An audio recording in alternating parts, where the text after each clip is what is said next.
Good afternoon, everyone. I'm Alan Wenzel, Freepod host, welcoming you to this extended interview as part of our Freepod news interview segments. Perhaps no facet of the entertainment industry has seen more changes in recent years than the movie-making business, and the numerous movie viewing options that are being made available to moviegoers across the country.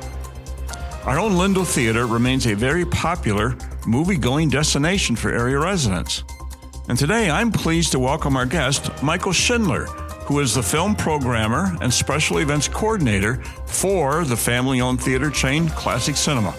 And of course, Freeport's Lindell Theater is a part of that chain's holdings. So, Michael, it's nice to have you here this afternoon. Well, thanks for having me. You were here earlier to help us introduce our May select picks, Alfred Hitchcock's Dial M for Murder. And we appreciate you spent a little bit of time talking to us after the movie today. Yeah, you know, it's a movie which we showed in 3D. We don't do that too often. And you guys were asking to get a little insight into what 3D is for our guests. And I said, sure, why not? It's fun. For those of you who haven't seen the movie in 3D, I don't know where you're going to be able to do this now that we've closed it out for today's session, but it'll be a great experience for any of you to see an Alfred Hitchcock movie, one of his better ones, I think. It's really good. Yeah, it works well. And the way that he does the movie in terms of taking this small set, if you will, or small space and making it seem much larger with all that he does. But that's conversation for another time, Michael. I'm here to talk a little bit about classic cinema and the movie making industry and all that's going on in that world right now. Let's start with this. Can you tell me a little bit about classic cinema, the company? Tell us a little bit about who you are. Yeah, so Classic Cinemas is a company which was started by Willis and Shirley Johnson in 1978. They owned the Tivoli building in Downers Grove, Illinois, which is sort of built around the Tivoli Theater. And they had a tenant who was running that theater, and the tenant left in the middle of the night, and now all of a sudden they had a movie theater. Oh my gosh. So they basically taught themselves how to run a movie theater and just kind of expanded, looking at, historic theaters in the Illinois area, like the Lindo, which is over 100 years old, and just sort of like picked up one after the other over the years. And now we have 16 locations in the Chicagoland area. Their son, Chris Johnson, is the CEO. And we're going pretty strong. A question I've always wanted to know, do you have a little different operating philosophy as a family-owned theater chain than some of the larger ones, the AMCs and all the other big ones out there? Do you operate just a little bit differently in terms of your philosophy about the kinds of movies you want to make available to people? I would say that we do. Certainly there's challenges, but there's also opportunities that exist by being a smaller chain like this. And I mean, one of the big ones is, for the larger chains, because it's a national thing and because they need to sort of fit everything into a specific box, there's not a lot of opportunity for unique or individual programming based on the locations that they have. So, for example, the Select Pick series that you guys do is something that you're not really going to find at the bigger chains, whereas we have, 16 locations, and we can kind of tailor the programming to the audiences at each of those locations and sort of bring something unique to the table. So in a way, you created kind of a niche market for yourselves, offering things that other theaters would not be able to, or simply don't, or can't. And in that sense, you are probably attracting some people attending your movies that because they're not available anywhere else. On the big screen. Yeah, probably. I mean, there are certain like nationwide things that happen, and especially with like repertory movies. Like, for example, on June 5th, they're doing a nationwide release of Dogma from Kevin Smith, which is a masterpiece, and I highly, highly recommend everyone come to see it. And certainly when it was offered to us, we jumped at the opportunity. But there aren't too many wide releases of Dial M for Murder in 3D going on right now. No. So we kind of need to generate those on our own, you know? I wouldn't be surprised if we were the only place in the country showing on big screen theater, Dial M for Murder in 3D. I can't imagine anyone else doing that today. Probably not. We're probably the only place in the country that's doing that today. Well, and I want to talk about that some more in terms of what you're doing beyond select picks. Here at the Lindo Theater, for example, you're doing something called classified cinema, which is a little different kind of I used to call them sneak previews kind of a thing. Can you tell us a little bit about that kind of programming and what you're doing with that, Mike? Yeah, that's something which kind of just started. It's been gaining popularity over the past few months, I guess, and we developed our program and just started it up a couple months ago. The idea is a Monday mystery movie. So it's not every Monday. It's only when we have something that we can show and that we feel is worthy to show. But on select Mondays at 7:00, we show a brand new movie, a movie which is not even out yet. So you don't know what it will be. We tell you the rating and we tell you nothing else about it. And you come, the tickets are discounted. They're only $6. So, you're taking your chances, but it's not a big chance. Yeah. And you never know what you're going to see. You might see the next blockbuster. You might see the next blockbuster. You might see the next Oscar winner. I mean, there's certain things that, or you might see a hidden gem, which might not get even played anywhere else or whatever, it's going to be your only chance to see that thing, but yeah, it's fun. It's a lot of fun. Well, we've taken advantage of that. We've come, what else are you going to do on a Monday night? Right. You might as well come out and see a mystery movie. And as you said, you never know what it's going to be. And so it's kind of it's one surprise after another, I guess, when you watch the film. Yeah, and we've had some pretty cool movies so far. We showed Novocaine. Mm-hmm. We showed Drop. Mm-hmm. The Surfer, yeah, which I know you came to see. Mm-hmm. We just did. We just did Fight or Flight, which is an action movie with Josh Hartnett, which. That's like one where, it's an indie distributor. It's a movie which a lot of people don't know anything about, but the reaction from people coming out of the theater was just crazy because it really is kind of like Bullet Train on a plane, like Josh Hartnett, he recorded like a little thing afterwards. He's like, well, if you went to the mystery screening, now you know why you're not allowed to bring a chainsaw onto a plane, So, I mean, things like that. It's stuff that people wouldn't, normally be able to find necessarily, or something. Sometimes, it's the next big thing. You just never know. So is that the plan, Mike, is to have it every other week, every other Monday, or it kind of depends? Maybe one a month, or maybe 2 or 3 in a month. Is that correct? Right. We do them whenever we can. It's really hard to sort of program because it's not the type of thing where they're like, sign up for the Monday mystery movie, and then, you will just give them to you. You've got to go to each individual studio and say, are you doing this? Or they'll come to you, and you got to make sure that, sometimes we've run into a problem where there are multiples going on the same night, and you've got to pick and choose. It's really challenging. And sometimes it'll be like, maybe 2 or 3 in a row. And then other times it might be, one for one a month or something along those lines. I feel like it's probably like once every 2 weeks. Our next one is on May 19th, which is a PG movie. And then after that, the next one that we know about at least is June 2nd, which is an R-rated movie. And I can't say anything. All I'm going to say is like on June 2nd, I would be shocked if this movie does not get nominated for Best Picture. Really? Well, there you go. So circle that date on your calendars, June 2nd, folks. Yeah, June 2nd. Yeah. Let's talk for a moment about just booking movies in general for a theater like the Lindo Theater. Can you walk us through generally the process you use to determine what movies you're going to show at what times and when? What kind of restrictions that you have to abide by as you book these movies? I think our listeners might be interested in that.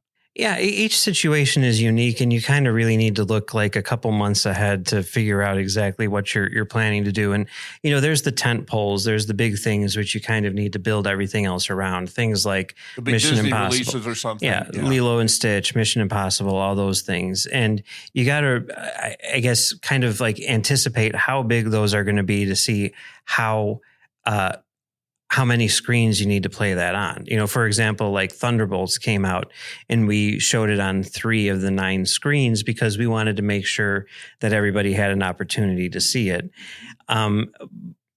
But by doing that, maybe you're not going to be able to open one of the smaller movies that's coming out that week. Mm-hmm.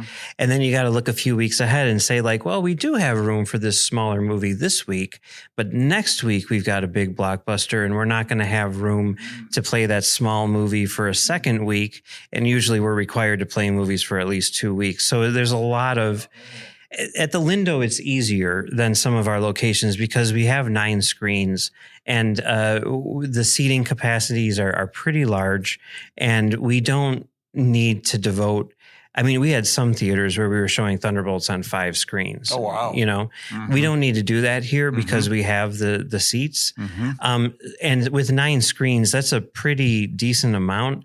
So we're able to fit in pretty much everything that we want to. So that makes it easy. We're able to play things like Fight or Flight here, whereas like at a place like the Lake in Oak Park, where we have 7 screens and the auditoriums don't have as many seats, like we really couldn't afford to do that because we've got to fit in all of the big stuff, When you decide to show a movie on multiple screens, is part of the reason for that you want to make sure local folks have an opportunity to come here and not have to drive somewhere else to see a movie that's really big, or as you mentioned, one of the pillar or tentpole movies, that they have an option to do it here and stay here to see the movie rather than go somewhere else. Right. I mean, there's 2. You give a variety of times, for example, yeah. Different showings and different times during the day. Yeah. There's kind of like 2 elements to it. One is, a variety of show times. If your movies, especially if it's a longer movie, like Mission Impossible is 3 hours long. Oh, wow. Like we can only show that like once every 3.5 hours. Right. So if you miss it, then you got to wait around a long time. So that's part of it. But another part of it is, making sure that you have enough seats to accommodate everybody. You could run into a situation like with Lilo and Stitch where it's a pretty short movie, but those auditoriums are going to fill up quickly. Yeah, right.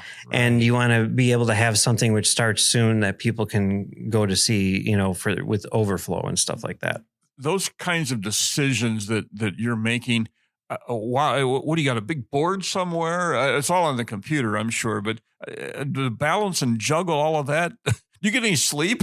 Not on Mondays. Yeah, Is that the day when the bookings come out? That's when we do. Yeah, because we wait and see how the weekend performs. And my Monday is basically I wake up at 6 o'clock in the morning and I check the email with all the grosses from the weekend so that I can see like, okay, this is what I can fit in. This is what I need to add some shows on. This is the movie which isn't performing and I can get rid of it.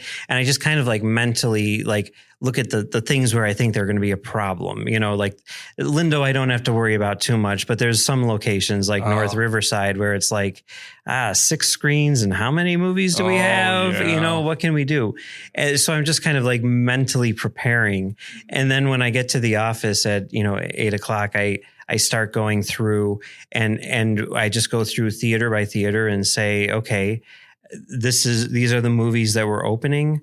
These are the number of screens that we have. These are the number of movies that we need to hold on to, and just sort of, put everything in place, see what we can add. Like, for example, this week at Lindo, we weren't sure, like, could we play Fight or Flight and Clown in a Cornfield and Juliet and Romeo? Those are like 3 smaller movies. People are saying that are really enjoying them. They're saying that they're really good, but they're the type of thing where, like, if there is something which is really holding up, like Sinners. I mean, who knew that Sinners was going to just keep on going like it's going, right? I mean, it's the word of mouth is the so buzz around good. that movie is really helped propel it, hasn't it? Yes. And because of that, it's just not, people are coming. I mean, we have some theaters where we're selling out on like, Monday nights and Tuesday nights and stuff like that. We're having to move it into bigger auditoriums. So you don't let and that everything. one go, then you want to keep that one. Right. So if we were to get rid of that in order to put in like a smaller movie that might not do as well, that would be a mistake. So you kind of need to like fine tune all that. I go over it with our CEO, Chris, and he gives me his feedback, and then we need to start contacting all of the studios and booking it. And once we have it all booked, then my team of coworkers who help with the schedules will start going through and we'll put in like the individual show times for every single theater. And then we have all the special stuff like Select Picks, for example, or Fathom events or whatever. And we need to account for all that and just make, manual tweaks, on a day by day basis. I know with some of our Select Picks, Jamie, they'll come in pretty quickly after we're done with the afternoon showing because there's another movie fit in between. Sometimes you got to do what you got. Sometimes they'll say like, well, you got to play this movie 2 times a day. And it's like, okay, well, I guess we're playing it in between, Dial In for Murder shows, And of course, the studios can make those kinds of demands, or they, I assume, can withhold their movies from from being available to you. Yeah. Every movie has like a certain policy. Like if it's a new movie, you need to run it clean, as they say, which basically means that will be the only movie which plays on that screen for the whole day, right? Okay. So we can't take away shows to put in Dial M for Murder. But then as the movie progresses in its life and it starts to sort of die down, the studios want to encourage people to hold on to it for as long as they can. So for something like, this week, for example, Until Dawn, which is like 3 weeks old, it's, getting towards the end of its life. And, they know it's a horror movie. They know that it doesn't really need to play in the morning. Right. Yeah. So they'll let you put something like King of Kings with it in the morning, something that kids will see. And then, you can do Until Dawn at night, like things like that. But each movie has a different policy depending on the studio. Some studios are a bit more strict than others, and some are intentionally flexible because they know that if they give you that flexibility, you will be able to take a chance with their movie and it could pay off. I mean, the example that I always use is Godzilla -1, which, everybody loves Godzilla, and there's no reason to think that movie is not going to do well, but it is a movie which is all in Japanese, and it's coming out in December when you have all of these big Christmas titles. And when I'm booking it, it's like, I don't really know if I can, I don't know how well these other things are going to do. Right. And they're like, just try it and see what happens. Worst case scenario, whatever. So we tried it. We put tickets on sale and all of that. I mean, we sold so many tickets before the movie came out, and we're like, okay, this is gonna you be proved okay. yourself, and we kept that movie forever, and we probably wouldn't have even played it at a place like Lindo if they hadn't given us that flexibility to try it out and to begin with.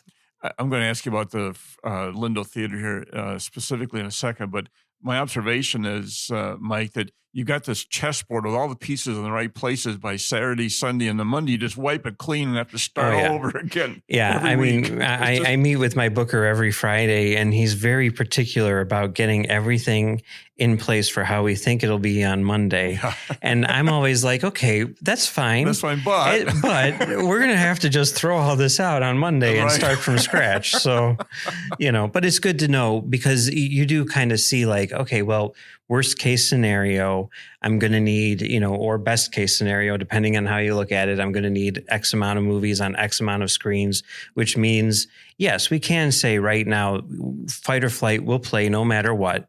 We can confirm that thing early. And the earlier that we can do that, the better, because then we can get tickets on sale. We can tell people that it's coming and they can, know to show up instead of it being just sort of a surprise when they get their email on, Tuesday or Wednesday, Yeah. I want to ask you about the Freeport movie-going market. Is our market different than some of the suburban markets that you service? I'm sure that we are in some ways. Can you talk about some of the differences you note? between this market and your other markets at your other venues? Yeah, I mean, every market is unique. Like even the one that really kind of stands out to me because I live within walking distance of these two theaters is the Lake in Oak Park and North Riverside in North Riverside. And the Lake in Oak Park, they like artsy movies. Mm-hmm. I mean, they do. I mean, they do well with everything, horror and stuff. But it's a lot of families. It's a lot of like college kids. Oh, sure. And it tends to be a bit more of an artsy community. Mm-hmm. So we'll make sure to play things like the Phoenician Scheme, even though we only have 7 screens. Whereas at North Riverside, it's all families, all kids, and the sort of demographic is a lot different. Whereas like Oak Park is very diverse, but probably largely white. North Riverside, there's a large Latino population and stuff like that. So all of the, that all has to be factored in. Right. And so we end up, I mean, there's something like the Phoenician Scheme, we look at that at the Lake and we're like, of course we're playing the new Wes Anderson movie because it's always does well at the Lake. But if someone were to say like, you want to play Phoenician Scheme at North Riverside, we'd be like, what are you talking about? We would never do that in a million years, that kind of thing. And, with Lindo, it's, I guess the movies tend to be a bit more. Well, I don't know. I mean, it's hard to say because we do have room to play pretty much everything here. You do. With 9 screens, you have a lot of different options. Yeah, but I guess it's a bit more mainstream in nature. Okay. But I know that there is, a pretty large Black population here, so we want to make sure that we are, playing movies, like Sinners and stuff like that, which we know are going to do well. There seems to be a lot of interest in like faith-based movies. Yes. Whereas like at the Lake, like that just doesn't work well at all. But here it works really well. So we want to make sure that we play those movies. It really just kind of depends from theater to theater. But yeah, I mean, that is definitely a thing. And one of the advantages of being a classic cinema and doing what you do is one size does not fit all. And you can make sure that you can find and book and screen the movies that audiences would like to see in a particular area. You have a lot more flexibility, it seems to me, than some of the bigger chains and movie theater chains.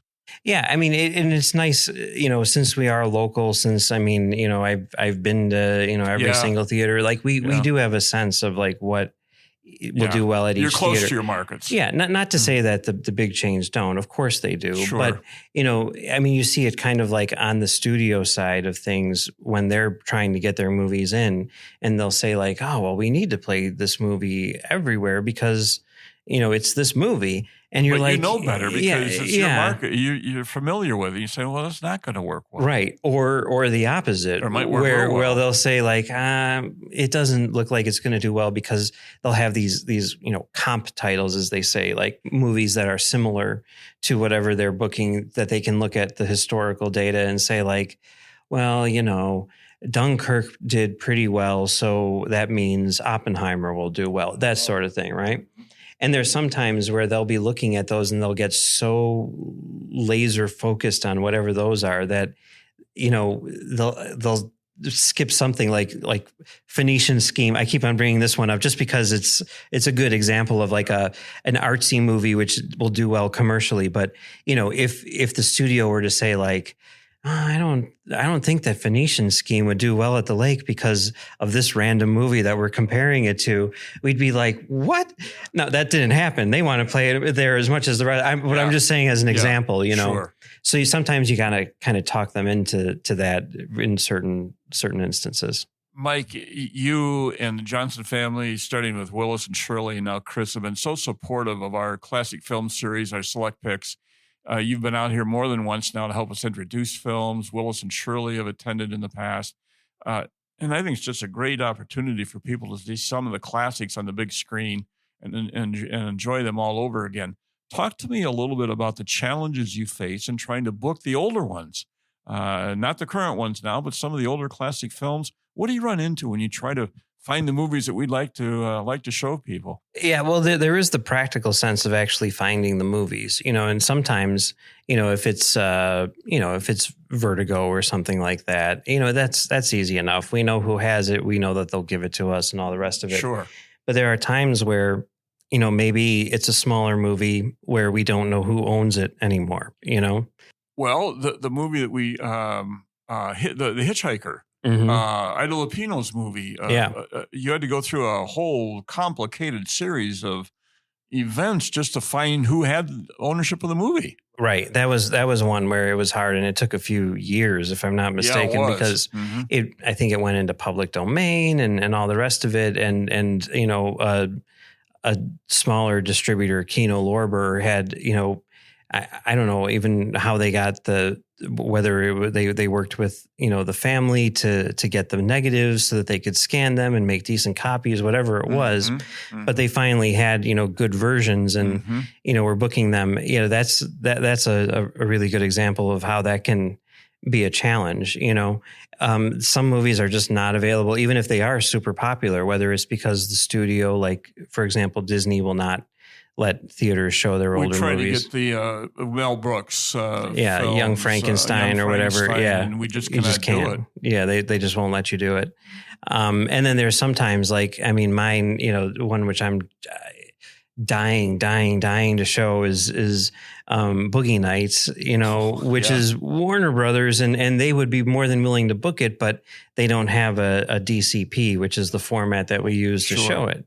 And they're working on it, but they need the director to sign off on it, and the director is making another movie, so he doesn't have time. And sooner or later, we will get this, and we will be able to.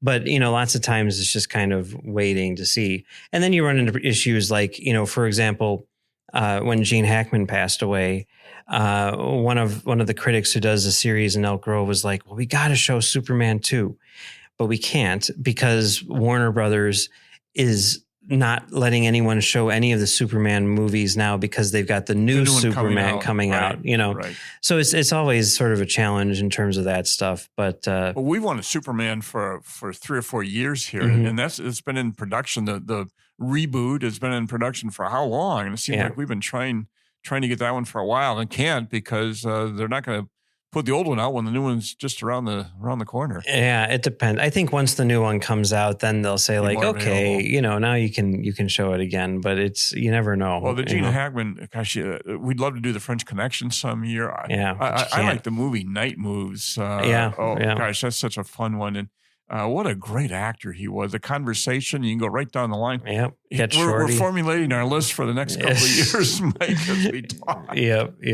But we're getting close here to and I appreciate your time, Mike, and sitting down and talking with us.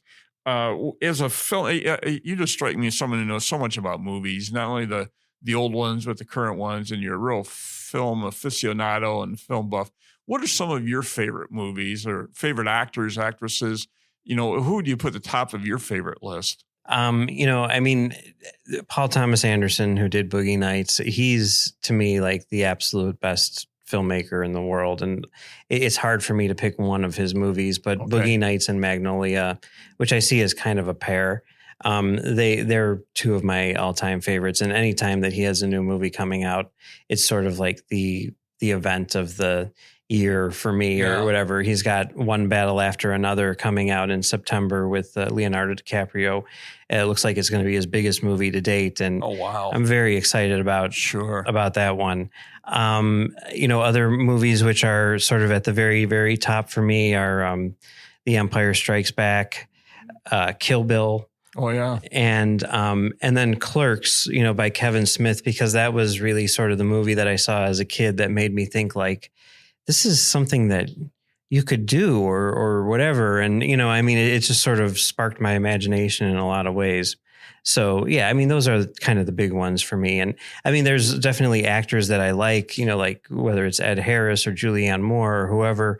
But to me, I get much more excited about filmmakers, and that's, Paul Thomas Anderson, Quentin Tarantino, Steven Soderbergh is the absolute one of the absolute best. But still doing amazing things after 40 or 50 years. He's still at it. I mean, he's had 2 movies this year, and he's got a 3rd one coming out at the end of the year. How many filmmakers do you know have 3 movies in a year? That's and here's insane. a guy that's always pushing the envelope in terms of his filming style and techniques.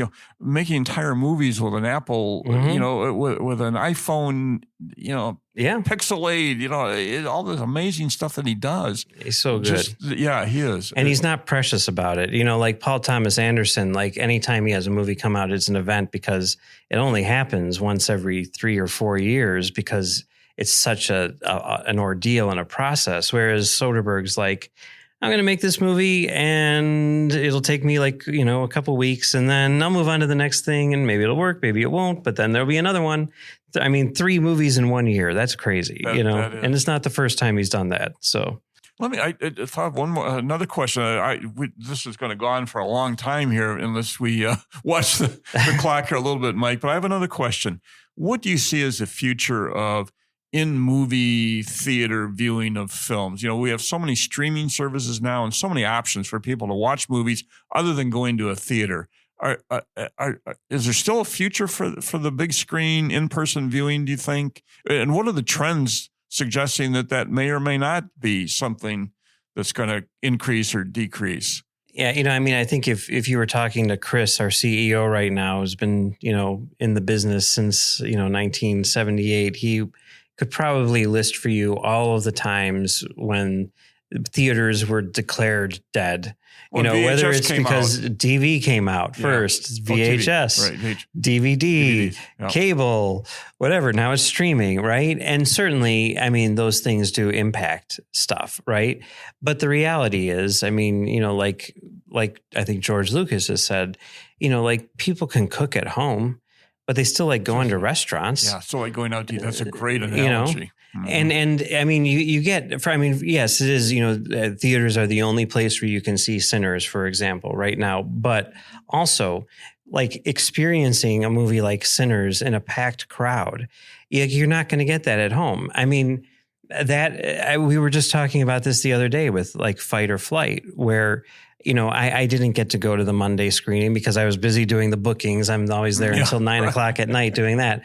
But I watched it at home because they sent it to me so that I could see, just see what it was and see, that kind of thing. So I watched it on my couch and it was very enjoyable. But then my coworker comes back and he's like, I saw it in his, audience with 50 people and they were going nuts. Yeah. And it's like, that's a whole different experience, That communal feeling of everybody's experiencing the same emotions at the same moment. The ones that always attract my attention are the moments in the movie that are quite serious. Everything gets real quiet. And then suddenly it's like, you could hear a pin drop. Everybody is feeling, sensing the same kinds of things that you are during this moment in the movie. And that kind of communal experience, where else do you go to have that? Unless it's a sporting event or something. But it's just an amazing feeling knowing that we're all in this together. That's true. Yeah, I saw Warfare recently with a sold out crowd and just everyone sort of like holding their breath at the same time and cheering and doing, everything. It was really intense. It's fun. Yeah. It certainly tells us we have a lot more in common than sometimes we give ourselves credit for. That we have those human experiences and human emotions that bind us together. Mike, it's been great talking with you here and spending some time learning a little bit about the insides of bringing movies to a theater and the movie business. Do you have any final thoughts or final words for our listeners, Mike, as we sign off from this extended interview? I guess I would just say, thanks for coming to see movies. It's, something if we didn't have people coming to see them, then we wouldn't be able to show them, and so thanks for that, for 100 years, 100 plus years here in Freeport. There's not that many theaters that exist that long, so it's true. Pretty, and I believe special. The Lindell Theater remains the second most visited spot in downtown Freeport after the post office. Okay, all right, fair enough. Yeah. So you're doing good work, you, and give our best to Chris and the rest of the folks at Classic Cinema. And thanks again for your time and happy movie viewing. Thanks, you too. If you'd like more information about movies at the Lindo Theater, visit their website at classiccinemas.com. This is Alan Wenzel, reminding you to tune into our regular news podcast beginning at noon on Thursdays on all major podcast platforms, or by going to the websites for Freepod or for WNIJ Public Radio in DeKalb. In-depth interviews drop every Tuesday at noon in those same locations. And as always, our thanks goes out to the Mass Communications Department at Highland for producing these podcasts for Freepod, and to the many volunteers who are working to bring you the news you have been missing.